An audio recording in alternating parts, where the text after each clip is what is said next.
Welcome to all. Um, so, on behalf of the Immaculate Heart community, I do welcome you, and I'm going to do a little infomercial. I'm usually, those of you who have been here before know that Sherry usually does this, so I'm kind of going to co-opt her her infomercial that she usually gives for those of you, and welcome to you on Zoom also. So happy you're here. So if you're not familiar with the Immaculate Heart community, we have our roots in Spain, and we just celebrated 175 years a couple years ago, is where the Immaculate Heart Sisters began. But then in 1970, we became a lay ecumenical community, and the best way to see about that is, how about this? How many of you have seen Rebel Hearts? Seen the movie? Oh, look at that. Good job, right? Isn't that an excellent way to learn about how we began? So in essence, we are a Christian-based, ecumenical.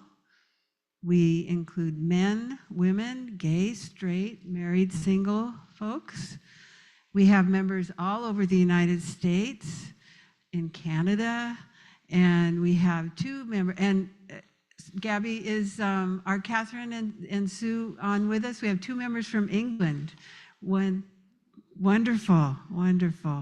And they're spreading the word. They're being our ambassadors in Europe about the Immaculate Heart community. So the objectives, for those of you who have been here before, know that the objective, why are we doing these lunch and learns? And we've been doing them for what, a year and a half almost, right? Pam, where are you? Yeah, right, something like that, on topics that are so critical to justice and peace in the world. So the foundation for all of that is just really well stated in our mission statement, that we seek to create access for all persons. And this is so relevant in these days, for all persons to truth, equity, justice, and peace. And we do that through spiritual development, through education, through the arts, and taking action that fosters care for earth and all beings. And I bet you can all relate to whatever you're involved in, that there's some aspect of that mission statement that rings true for you. And we have a process of a three-step process. How are we accomplishing this, creating access in the world? And so through education, we study, through prayer, and then through action. And so we always encourage you in each Lunch and Learn to find one or two ways that you can take action on whatever is being presented. So just kind of keep that in mind. So I am very honored to be the one to introduce our speaker. And I know that, looking around, I know that many of you know about Nellie, the executive director of the Corita Art Center, but there might be some things you don't know. So I'd like to just give you a little update on her resume. So of course, she is the executive director now of the Corita Art Center. And so she oversees the legacy of our beloved artist, educator, and social justice advocate, Corita Kent. Nellie holds a degree in art history from Portland State University. And how do you pronounce the university in Hungary? Okay, so that university. And that degree was with a focus on Indigenous art and social practice. So before she joined the Corita Art Center, Nellie was an independent consultant and advisor to both public and private foundations, artists, and estates. And she's taught us so much about what that all involves. Currently, she serves on the Board of Counselors for the USC, and is it Roski School of Art and Design, and the board of directors for the eBell of Los Angeles. And I understand we have some of the eBell people here. Do we? Yeah. Oh, welcome, welcome, welcome.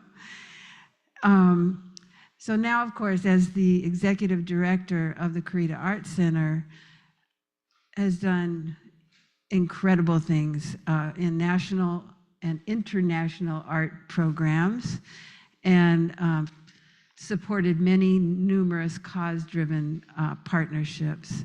So I just want to tell you one little thing about how we got to where we are in the Immaculate Heart community relationship with the Corita Art Center. So in 1986, when Corita died, she left her unsold works and her copyrights to the Immaculate Heart community. And so we did our best, right, Lenore, to keep the collection intact and care for it, but realized by 1997 that we needed more help to do that properly.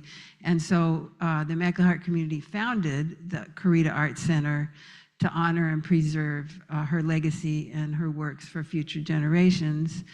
And then just last year, Corita Art Center became its own nonprofit, 501c3, and of course is still completely connected to the Immaculate Heart community as an affiliate. So with that in mind, and I know there are several people in here who were students of Corita. If you were a student of Corita, raise your hand, or if you ever got to look at this. Yeah, and me. I got to be a student of hers also. But with all of that, we'd like to warmly welcome our friend, Nellie Scott. So.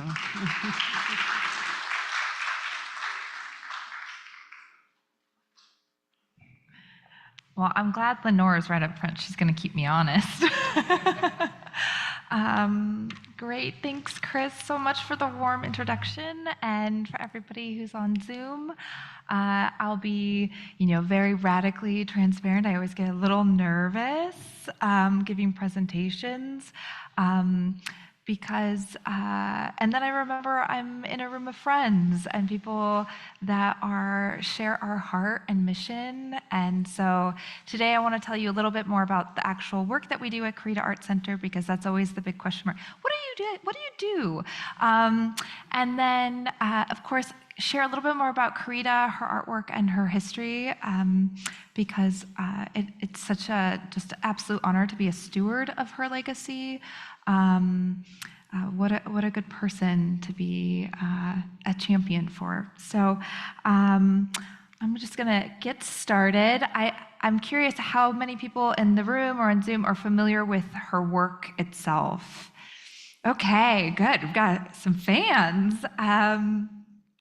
Well, I'm here to tell you a little bit more about her history, and maybe cover a few, I hope, things you may not know.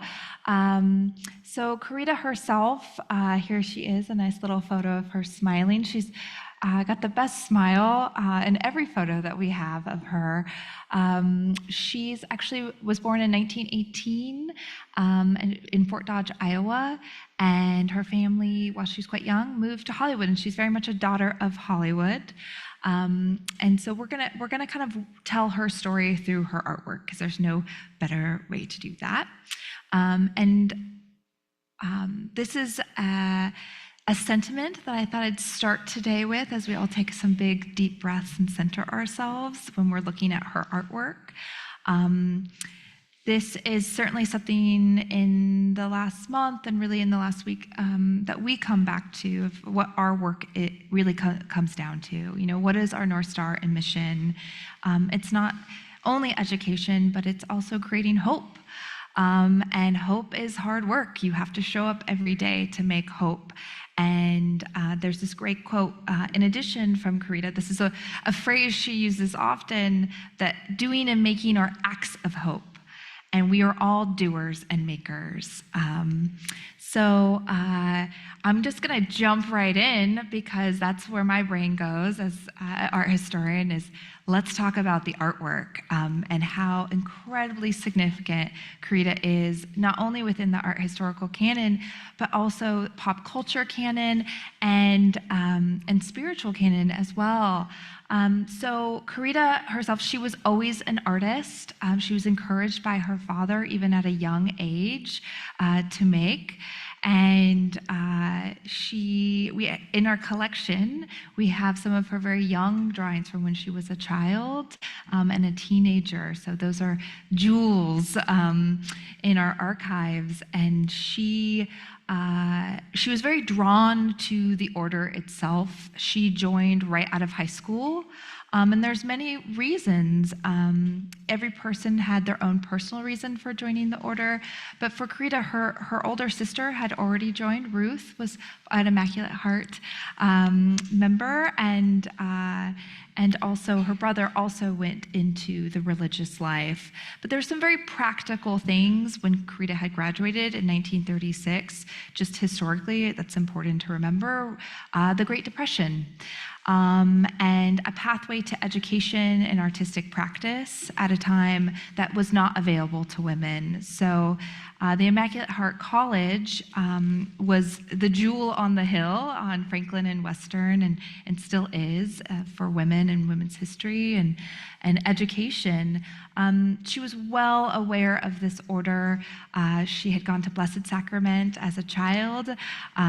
She would stay after class, and Sister Naomi, who was an IHM, was teaching her things that she was learning in college too. So this idea of a lineage of there's no hierarchy of an educator in the way that we think of it. And I think that's something she carried throughout her entire practice of we're all teaching each other.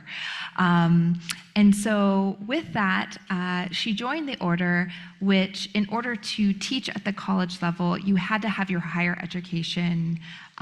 It was an absolute, which was very unique and also made the IHMs also incredibly, we're going to really talk about, most of you have seen Rebel Hearts. These are very, very smart women who supported education. And so Corita got her undergraduate degree at Immaculate Heart College and then went to USC for her master's, and her master's was in Byzantine and medieval art history. And so you'll see that in some of her earlier prints as she is thinking through the printmaking process, she credits another woman of teaching her the mechanics of screen printing, and Corita actually sends away for a do-it-yourself screen printing kit, because of course she did. And I think one of the many reasons that she was drawn to this medium is the very democratic nature of paper. Not everyone has marble at home to chip away at, but it's a familiarity of paper that feels comfortable and makes art accessible for everybody. She took a vow of poverty, and paper is a really great medium to use. And there's these great stories of her actually going into the USC bathroom and pulling paper towels and screen printing on those, and that early seeds of not only is art everywhere, but this preciousness is removed from the medium because it really becomes about the message. And she was also very much supported by the women of the order in her artistic practice. Her mentor, Sister Mag, who we'll talk a little bit more about in the presentation, they knew Corita was talented, and how can her time and talents be contributing to the larger order? So printmaking also is very handy because you can sell multiples. So Corita almost instantly is successful with screen printing. She wins an award for the Los Angeles County Museum for this piece here. And it's important to talk a little bit about her method and the way that she was working in the 50s and at this time. It's a method in which you can see her hand is very much present. She's painting directly into the screens, and anyone who's ever has been part of the printmaking process knows how long that can take. she's printing up to 27 screens in each of these 50s works. So it's very layered, they're very dense. She's very much aware of what's happening. Just because she was a nun, she was not working in a silo. Her and Mag were going all over the world and the US. So she's well aware of the ABEX movement and artists working out of New York as well. So all of her choices stylistically, they are choices that she's making, and they are very much influenced by the study of Byzantine and medieval art and figuratives. And this didn't always land with everybody and her choice of representation of the Holy Family, because, oops, I skipped ahead, oh no. She actually does get a little heat from Cardinal McIntyre at that time for, I know everybody's seen Rebel Hearts and knows knows this part, but considering her depiction of the Holy Family as blasphemous or grotesque, and I do think she takes some of that to heart, but there's also a few reasons that she does make a turn in her practice anyhow. But again, it's just really important to note that her hand, she's painting as well. So if she doesn't like something in a screen, she'll go back and hand paint some of those. So these 50s works are quite rare, especially rare in good condition. So if you have one, please let me know. We have some missing in our collection we would really appreciate. Here's to give you a sense of the college in and of itself, which I wish I could have been a fly on the wall or have joined you as students in her classroom. This is a very doctored photo, I think, from what you all really experienced, those that were there. But I think it gives you a sense of the community and the thriving nature of the art department at the college. And I like to think of it as like the Black Mountain College on the West Coast, because of the experimental nature and the forward thinking and the incredibly talented individuals who are not only visiting the campus, such as Buckminster Fuller and John Cage, and the list goes on and on, Charles and Ray Eames, but what's really, really special is what comes out of it, the students that have, and this history of the college art department. But here you can see Corita, kind of directing people, and I think anyone who was her student knows that if you stopped by the studio when it was time to print, you probably got put to work. She was well known for that. And this is her studio here on Franklin Avenue. This is a building that really is where she was printmaking, because the art department, which was in the basement of the campus,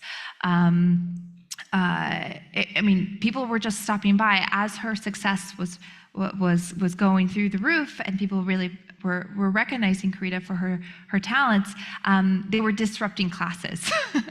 And so it made sense to have an annex building across the street where she was printmaking, and it was right next to a grocery store in which her and their students would go in and draw inspiration from. And then we have some great videos of her actually making in this space. And just a little asterisk, because this is one of the things I'm most proud of during my time at Corita Art Center, is in 2020 and then ultimately in 2021, we were able to receive historical cultural monument status for this studio space. Thank you. And it's because of her students and so many people that recognized the importance of this space. It was set to be knocked down by a developer, and it started with a kind of raise of the hand of, hey, something really important happened here, and the way that we think of artistic placemaking and placekeeping, but specifically women's heritage. And in that process, we learned that within Los Angeles, it's about 3% of historical cultural monuments that represent women's heritage. It's about 8% that represent people of color, women, and LGBTQ combined. And so that number is a hard one to sit with, especially when you look at women's heritage sites across the US. That number is actually quite close. And so us receiving historical cultural monument status for this humble little building, right? Revolutions don't happen in marble buildings. They happen in people's living rooms. They happen in ordinary spaces. Extraordinary things can happen in the humblest of buildings. And we received an outpouring of love from artists and students of hers, but from all over the world. It's the most amount of callers they've ever received for the city of Los Angeles for a building to be saved.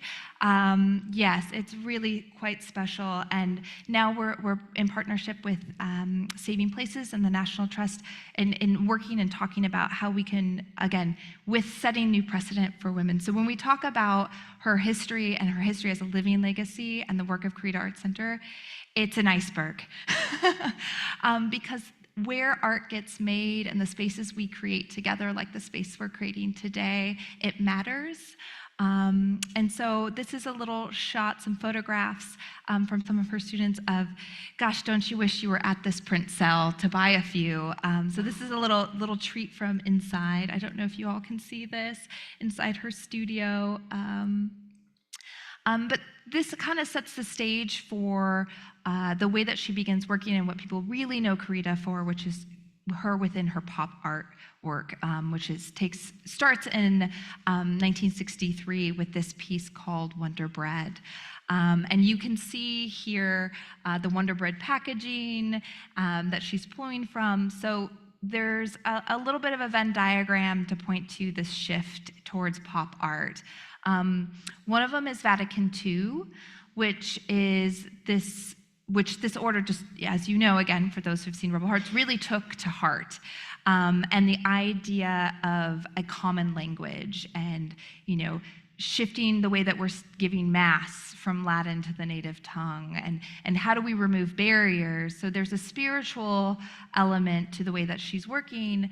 And then, she was very well aware of what was happening in the art world and seeing West Coast pop artists, and she was right alongside her male contemporaries at this time in the way that she's creating.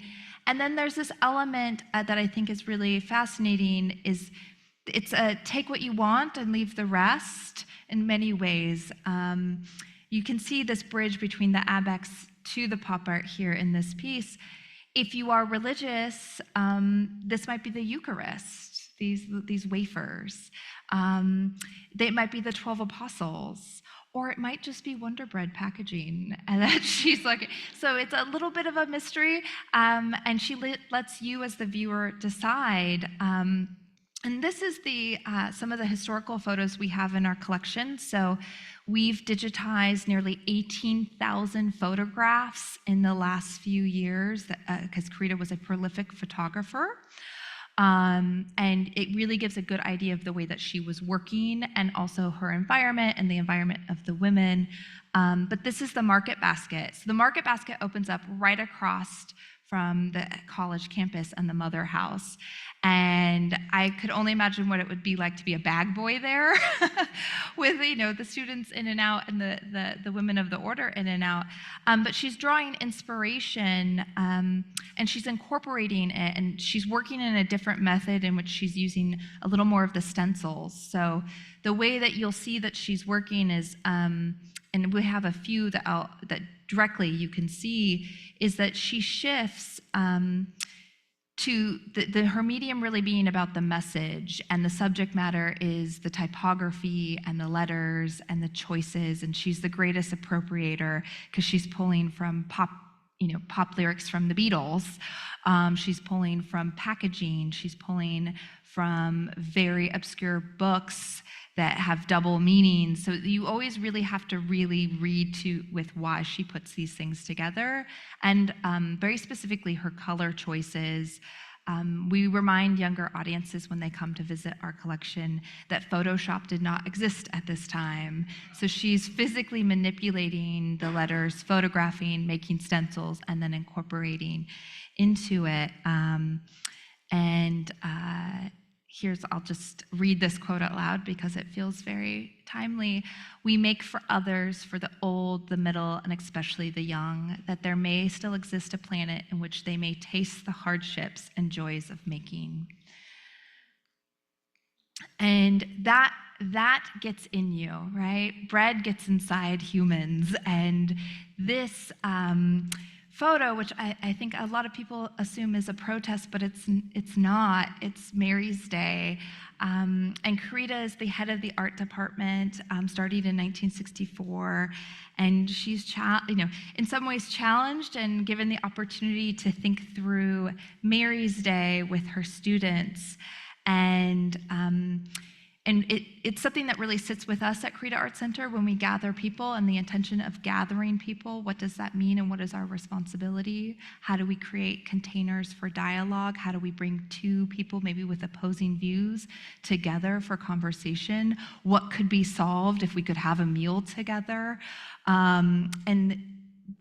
At this time, for Mary's Day, the theme and this photo is really addressing poverty and world hunger. And so what would it look like if we came together in joy as a revolution? How do we think of the spaces that we create and the messaging that we're giving out? And so that's exactly what they did for Mary's Day. And you see these kind of proto, what you would think you would see in a beatnik San Francisco, but this is much earlier than that. And I think that this is, I think they got something from Corita's Mary's Day, but it's a happening, it's an artistic practice. The conversation that I have with you is part of my artistic practice. I belong to you and you belong to me, and we have a responsibility to each other. And with that, there's this charge of thinking about food and food insecurity. And there's this wonderful speech that Helen Kelly gives about Mary for this event. And I'll sum it up because I wouldn't dare just quote her, is that if Mary was alive today, she would very much care about what brought her son to earth. And there's these quotes that Corita includes in her work that kind of stretch that beyond to, if Mary was alive today, she'd wear orange and she'd go grocery shopping and she'd smile and she would be as alive as we are today. And so I think that gives you a really good sense of the community that she's working in, because she certainly is not a monolith, right? Her students are feeding her, she's feeding her students in that way that only creative practice can embody. And so here she is with her camera, especially before 1968, any photo of Corita that you see, she usually has her camera in her hand, and Lenore here in the front row is by her side. But this is a good example of the way that she's working. So you can see how she's incorporating it directly into her prints, in the way that she's manipulating. And this quote here is from a professor who was on campus as well. And this really, there becomes a turn, and we can probably be here all day if we really wanted a historical deep dive of her relationships and friendships with many different activists in different places, and where she makes her turn towards activism. But she incorporates her quotes and she pairs these footnotes and headlines together. Again, work that I think of often and our responsibility. So this is a good moment to mention that part of our responsibility is caring for a collection of 30,000 artworks, objects, and ephemeral material, all related to Corita and her lifetime. And as part of that, we do have a loan program for exhibitions. And so we also, at the moment, we have 2 exhibitions in Europe, one in Paris, that this work is on display, and another at the Venice Biennale, at the Vatican Pavilion. And this idea, when we think about the collection, it's our responsibility to steward, but it's also our responsibility to share it. And so we try to make that as available to as many eyes as we can get it in front of. And if you can't read it, it says, get with the action, powerful enough to make a difference. For emergency, use soft shoulder. And we actually just the parish show ran this in all the metros too, which was very timely this last week. But I wanted just to bring up a few really core pieces that excite me, and I might flip through a few much quicker, but this one's worth pausing on because we're often asked if there was this toe-to-toe moment between Cardinal McIntyre and Corita, and I'm sorry to say that did not happen. But she was a lightning rod, and the way that she was working, which was much more subversive and maybe cheeky and joyful than that. So Father Daniel Berrigan at that time was invited to speak at the campus of the college. And if you're not familiar with Daniel Berrigan, I highly recommend you look him up. He's also just, wow, what a figure. And so the women being the women that they were, while he was banned from speaking at that campus, they decided to use a different property to have him speak to their students. So as a way of we didn't quite break the rules, but we kind of, worked around that. But the speech that in the program that he was supposed to give to the students, Corita includes in this work called Power Up. It's 5 different panel prints, and she creates this installation. So then her students could go pray in front of his words, and instead of Hail Marys, they could read the news aloud. And so here, that's why you see flanking on either side, you'll see Life magazine. And so this encouragement of well, you've banned him and you've banned this message, but I'm going to use my artwork and my time and talent to maybe bump into systems. She was working within many systems to change systems. And ultimately, her work and her activism within her work really, that becomes such a cornerstone.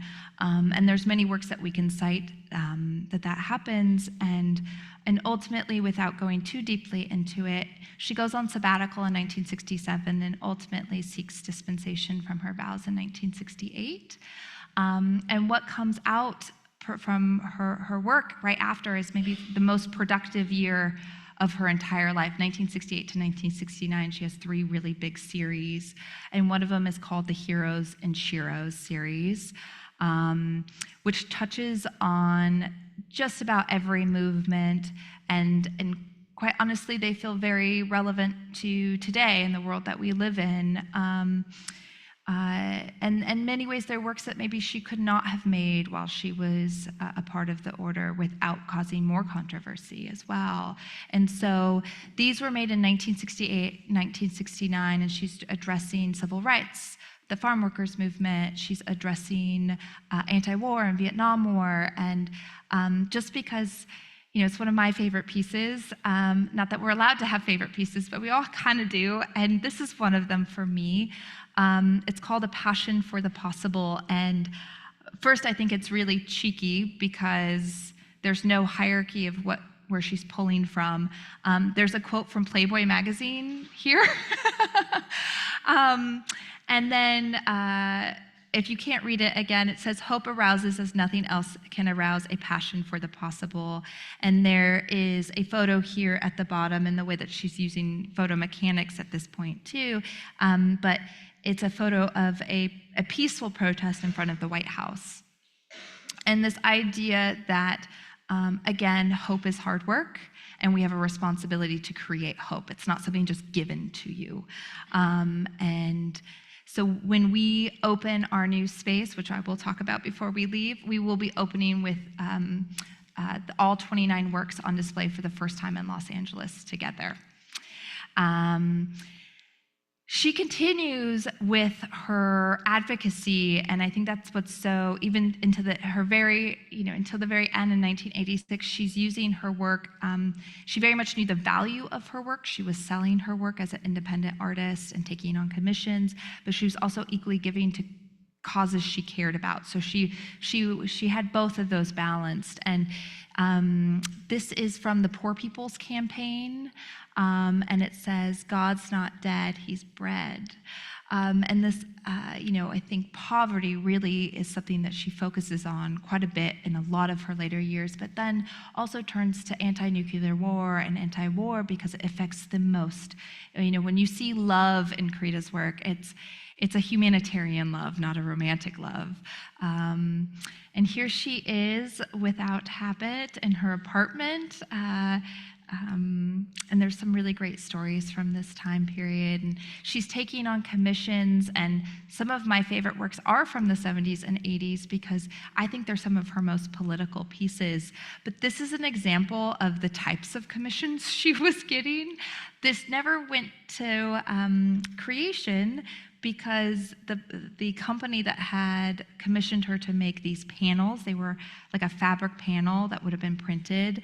They were using magnets to hold it next to a very expensive computer, which we all now know is a bad idea.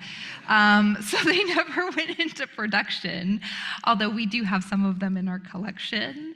And then she takes on maybe her biggest commission ever, if you've ever been to Boston or you fly into Boston. Take a look outside of your window if you have a window seat, because you'll be able to see the gas tank. This is in Dorchester. It was commissioned from Boston Gas. And at the time, it caused quite a bit of controversy. And now it's so beloved that when they had to recreate it for the city of Boston and switched it because it's actually no longer active. It's just a landmark. And people always have this beautiful, when you meet someone from Boston, they say, I know I'm almost home when, and it always includes the gas tank and this rainbow swash. So she's working really big and really small, and she's working in watercolor at this point, a lot of in plein air. So we have a collection of about 12,000 watercolors. They're beautiful, they're intimate, they're very introspective. She also is working through cancer and her own mortality, and there's this really great speech she gives. It's, "You are God and you are not." And she's exploring what it means to be a human being at this time, and quite frankly, a woman that is independently living on her own. And so a lot of these pieces are exploring that. And shortly before she passes, she's actually commissioned by USPS the love stamp, which I think many of you have these still at home, possibly, because they're so precious.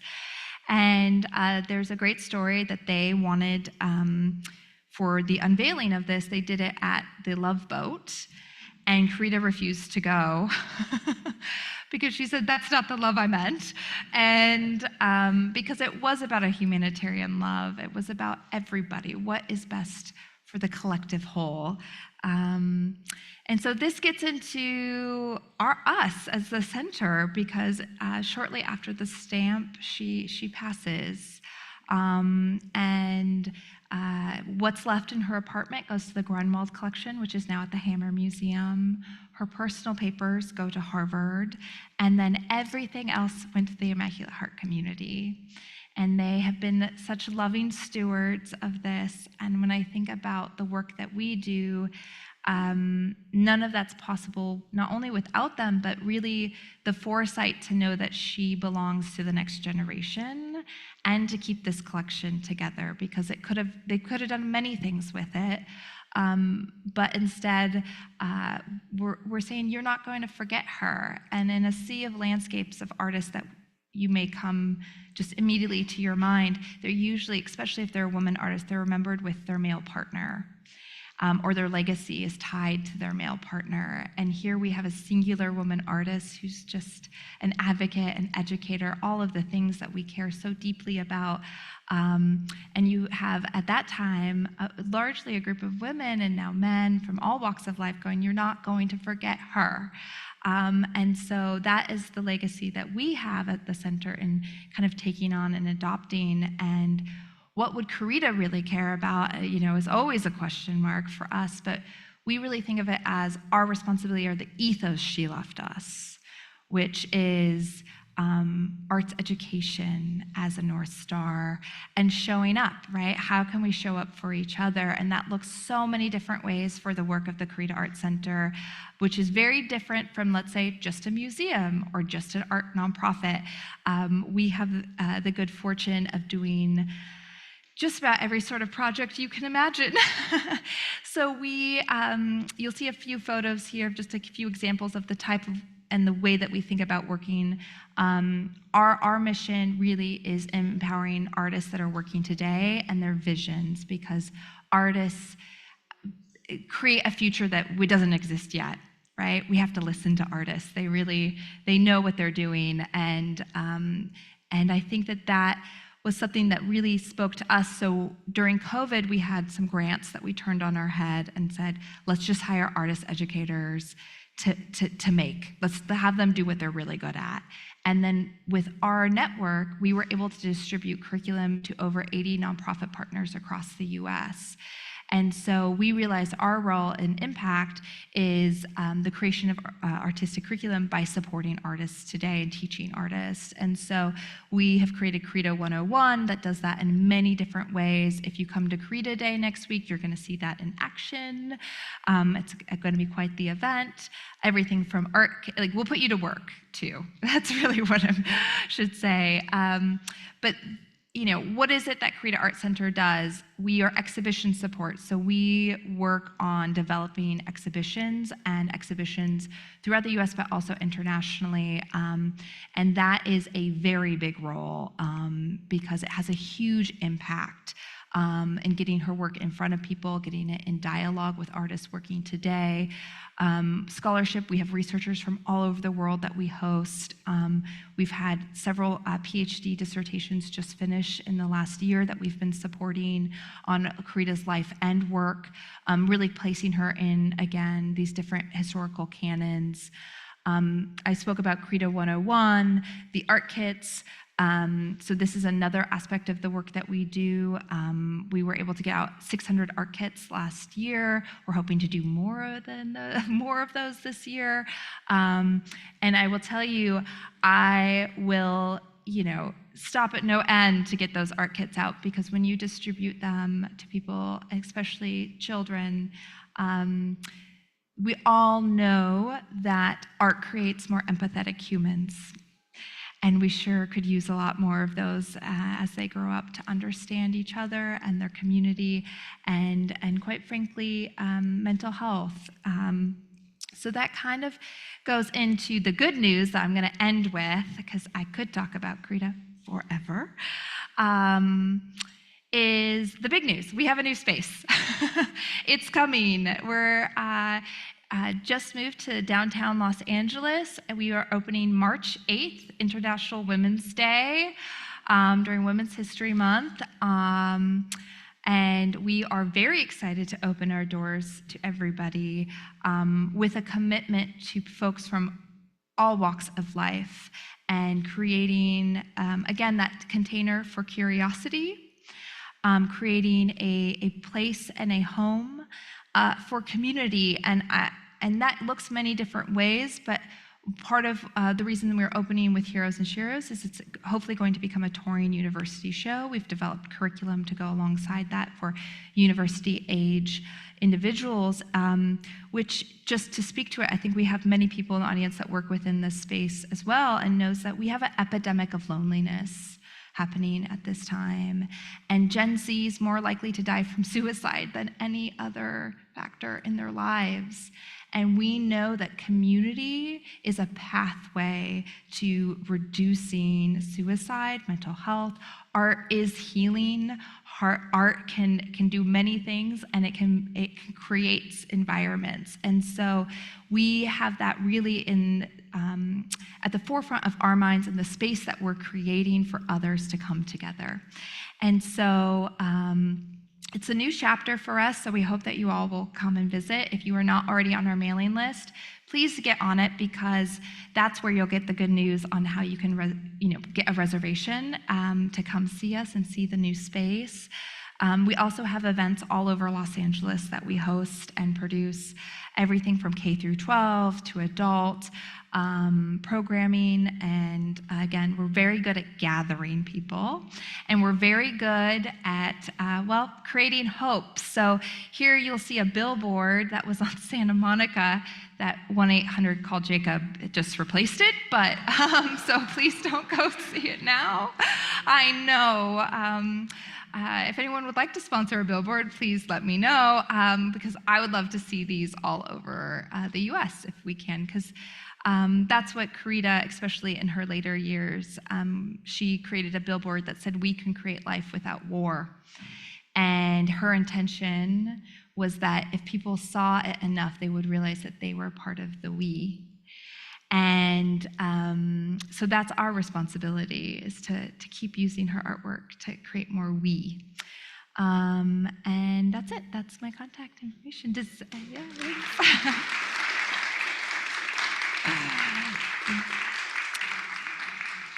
anyone have any questions? I know I skipped over some very important periods. Oh, great.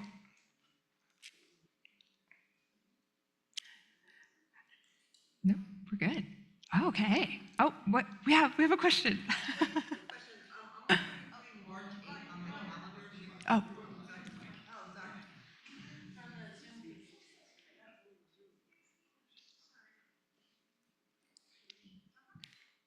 First of all, thank you so much. You are so amazing, and this art is so amazing, and thank you so much for sharing it. But I was just putting March 8th in my calendar. Do you already have a time for that? Oh my goodness, thank you for asking. I do not. We'll actually have a lot of series of celebrations leading up to it as well, and after it. So the best way is just to get on the email list so you can get the full schedule and how to get on the invite list for that. Date is saved. Yeah, thank you. Thanks so much. Thanks so much. I'm Troy. I'm a friend of the community. I'm curious whether there's any intersection between Corita's work, either historically and what she did or what you're doing now, with what I've come to understand is this sort of nascent arts in healing movement. I mean, I work with immigrants and refugees and folks with PTSD, and I'm increasingly aware that, as you said before, the kind of the role of art in healing society, so I'm curious. It's almost, I think, a clinical practice these days in some fields. Is that something that you guys are aware of, have been involved in, or might be interested in? Yeah, well, we were very interested in that. I will say, what's incredible, and I know my team members are hard at work right now, and they're not in this room because we have got our big event next week. Just to say, all of this happens with 4 team members. Yeah, we could use about 10 more, thank you, but yes, absolutely. And I think that that's what Corita really left us, is her pedagogy. So the way that she was working within arts education, we have a lot of her lesson plans. We do have quite a bit of her own writing about arts education, and the way that she was practicing it, not only with her students, but within communities. It's that I don't think it was called that or quite classified at the time that she was doing it. I think of her as a social practice artist, first and foremost, because it's always within community, or community driven about the message. But we know this, art is healing, and it's incredibly important for all of the work that it sounds like you're doing. And I always kind of remind people, like, we were in COVID not that long ago, and I'm sure most of you have artwork on your walls. And could you imagine looking at your walls without any artwork or television or creative or music, any sort of healing moment to process what we all collectively went through? And so I hope that momentum, just to remind people of, like, this is absolutely essential part of being a human. what makes us different sometimes than AI is the fact that we can make and we can create and we can be in community.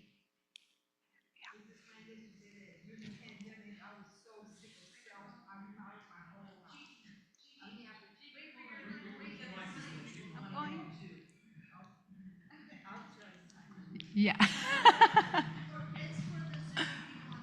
Yeah. Hi. It was just funny that you said that because during the pandemic, I literally went crazy. And I'm still hooked on online shopping, by the way. But I remodeled Understand that. my whole house. I mean, totally. When people came in there after the pandemic, it was like they was in a totally different place. It was like because I was stuck in my bedroom for one, so I just redid the whole bedroom. Then I moved to the bathroom. This is the kitchen. I said to myself, I'm so glad that I didn't have a TV in my living room because I would have been broke. But it was art. I mean, I have pictures everywhere. You know, it's a lot of art. Yeah. Yeah, that's great. I'm also addicted to shopping online. We share that. Yeah. Hi. Hi. At the center, is there a possibility for anyone to purchase prints to give back to the Corita Center? Oh, that's a really, really great question. So we do still have some of her original prints that are for sale that are through our gallery partners, the original serigraphs.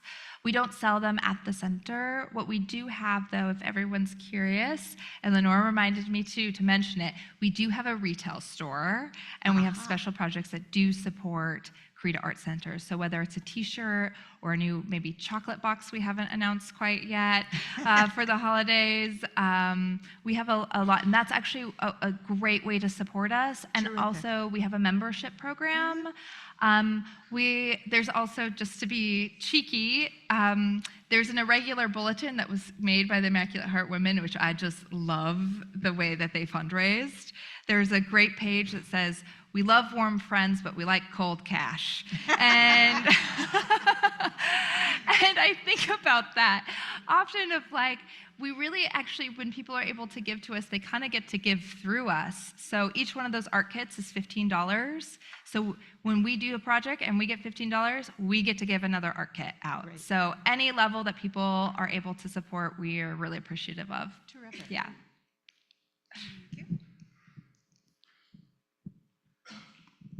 When you think of places where Corita's art should be exhibited, like how do you pick? I guess you were invited to Venice, and you were invited to Paris, but I was just thinking about the coming occupation of Washington, D.C. on January 20th. And like the National Park Service about a year and a half ago put out something they called Beyond Granite. And the idea was get the artwork out there, not behind stone. And that comes as one place where there might be a chance to bring Corita's mentions I like the way forward. you think. Well, when we talked to the Park Service people, they said, we're looking for our next steps. So like, I mean, really, what else could you possibly think of but Corita? Also, the National Cathedral there knocked out their stained glass windows of St. Robert E. Lee and St. Stonewall Jackson, which had been financed by the Daughters of the Confederacy in 1950. And they replaced them with stone glass windows by Kelly Marshall, the now and forever windows. Yeah. So it sounds like there are places in Washington, D.C. where the Holy Resistance could plant its feet.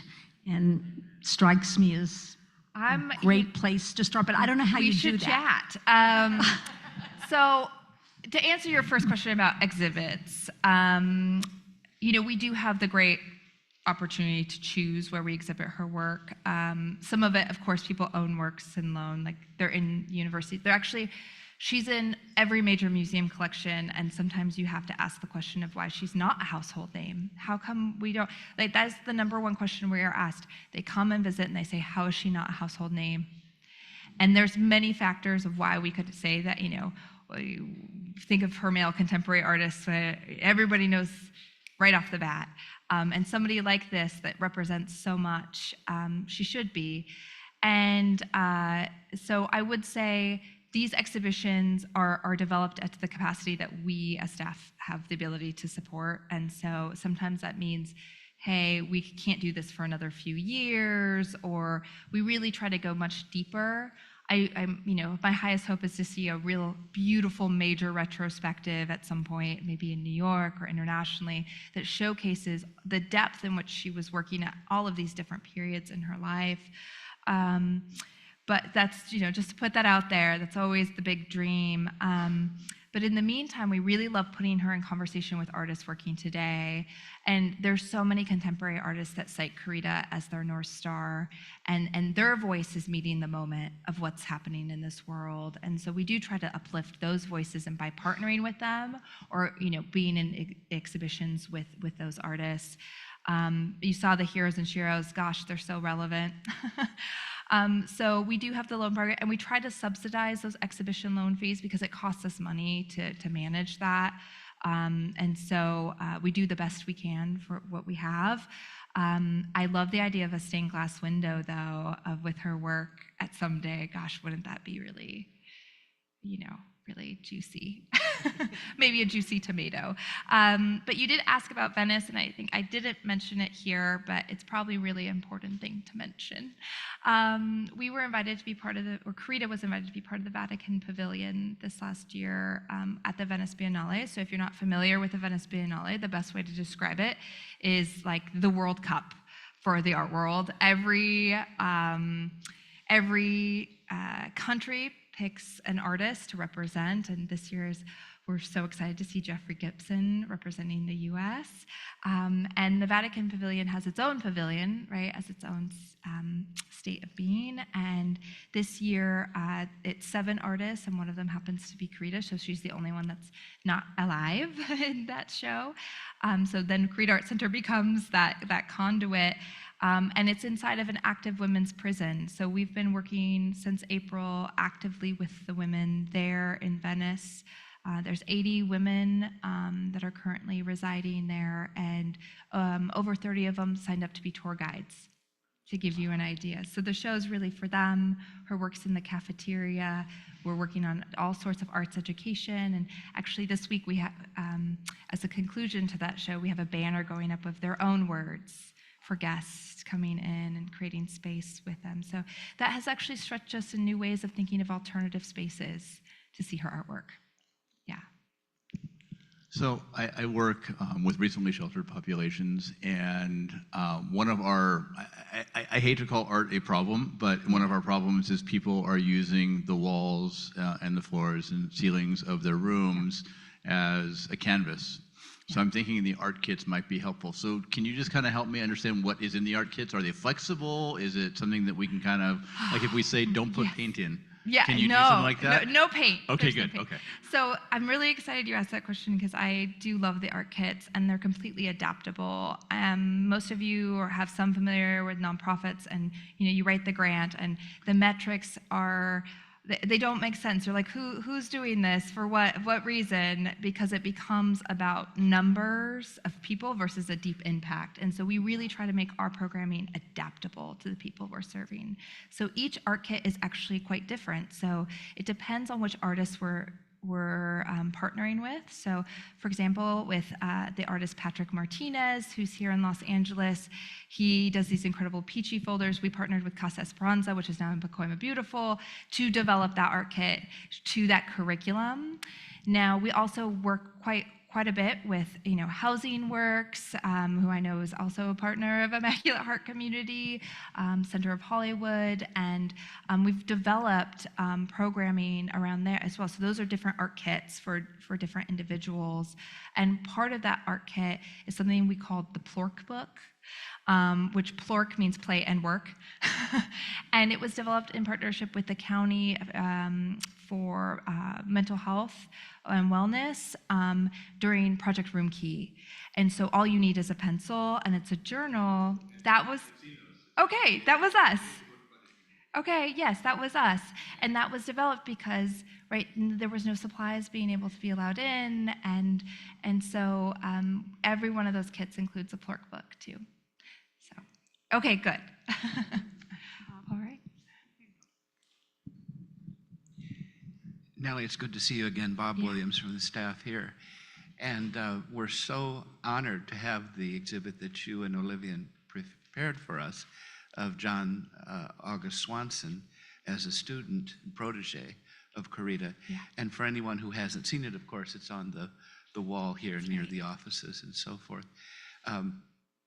We're behind the 8 ball on all things, and we have now the artist statement from Olivia and the little plaques to be put up, but we'll do that as soon as we can now. So in any case, thank you. And we're looking to rotate, of course, always the art.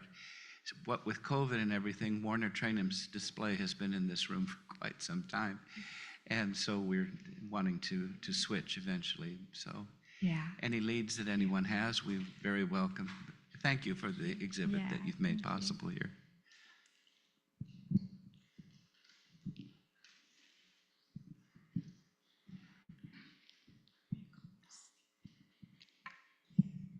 Hi, Nellie. Hi, Rosa. In light of Cardinal McIntyre having said that Corita's art was blasphemous, what did the Pope have to say about it?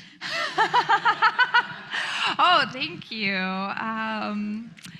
Well, not to plug or paraphrase what he had to say, so it's been a pretty big year. We've had a pretty big year, which has actually been a pretty healing year, I think, in many ways. So as part of the Vatican Pavilion,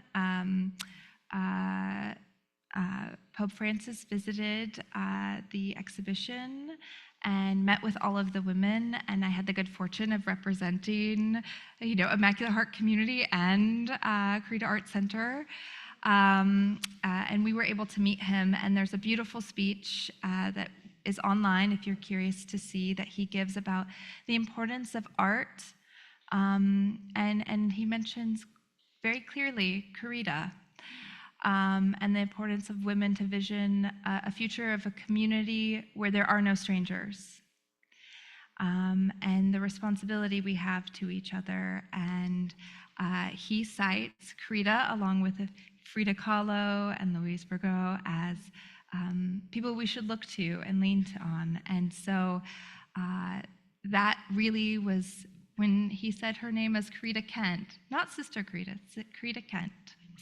That was really, really special, and I can just share on a personal note, that experience has stretched me in all sorts of new ways, and I was so nervous, but all I kept thinking about is the people that were in the room with us that are no longer with us. So Anita Caspary and Helen Kelly, and this incredible journey and the responsibility. Yes, Maggie. So I kept repeating their names in my mind just to calm myself down, because it was so special of an opportunity to see some healing and acknowledgement of her role. And I hope many good conversations to happen.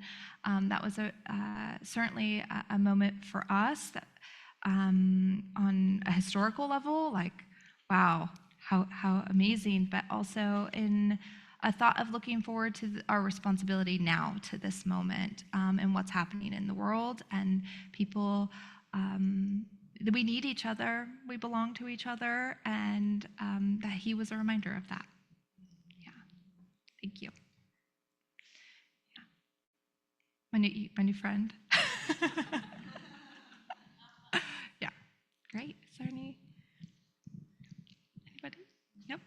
All right. Well, here's my email if you guys want to talk more. Thanks. Thank you. Thank you. Yeah, thank you. So I'm just so grateful to be in this space, and really at a time when we all needed that hug around our hearts for the struggles that we're all feeling. And it's so great to be in this room with so many like-minded people. And just to remember that activism is joy. So let's go out and be joyful. Thank you. Just to close up, so this talk will be available online, so you can check, you'll get an email and you can watch it again and share it with your friends, number one. Number two, there's a survey on the table, but an easy way, if you want to scan the code and just do it electronically, you can leave the paper, and that would be great, but we'd love to hear back from you just to see how we're doing, engage your interest. Number 3, we're really excited to be launching our Friends of the Heart program, which is an opportunity to engage with the Immaculate Heart community in many ways. We, of course, appreciate your financial support. We offer all of our activities are for free or pay as you are able. So we really respect that, but we do want to ask for your support if you are able. It's also a way to volunteer with us that we'll be partnering with our affiliates to do hands-on work in the community. Housing Works was mentioned, some other schools, and Alexander House. So we want to be out in the community to stand together to demonstrate the vision of the Immaculate Heart community and each individual's need to be in community with each other. We have exciting upcoming events. So in December, instead of a lunch and learn, we're going to have a holiday boutique, which will be here. And we have some small businesses, women-owned businesses that will be selling their wares. So please I am not going to buy from Amazon or other big box places. I am going to support small businesses. And so this will be an opportunity for you to do that. December 6th, you'll get email about all of that. December 12th, the movie Rebel Hearts is going to be at First Congregation Church, which is right on Commonwealth in Wilshire, in a beautiful, beautiful building there. And then we have our Advent retreat on December 14th and 15th, which will also be at First Congregational Church, and will be featuring Matthew Fox, the scholar and theologian. And so that is on our website. Again, grab a bookmark. If you're not on our mailing list, you can just scan that QR code and you can sign up, and then you'll be made aware. And also, it's just a beautiful bookmark. Let me see. Corita Day? Corita Day? November 23rd. Oh, here, because for the Zoomers. Thank you. Please join us. Corita Day is next Saturday, the 23rd, at the Philosophical Research Society in Los Feliz. If you're not familiar, it's very close to Griffith Park. It actually begins in the early afternoon. There's family programming, really, from 3 to 6. And then there's an evening program plan that includes historical films and performances, and actually artists reacting to Corita. So it's quite beautiful. So there are 2 different programs to join us on. So thanks. And any other questions? Yes, Rosa. Oh, thank you. And wait, this is the best part. Thank you, Rosa. So there's a beautiful display of a persimmon on the back table, but they're actually for you to take. So Rosa is sharing from her orchard at her house. And it's just so beautiful. I put one out there. But anyway, anything else? Looking out at the faces of really lovely supporters. And again, I'm grateful to be in this community and to be able to share with you. And Chris Monroe wants to say one more thing.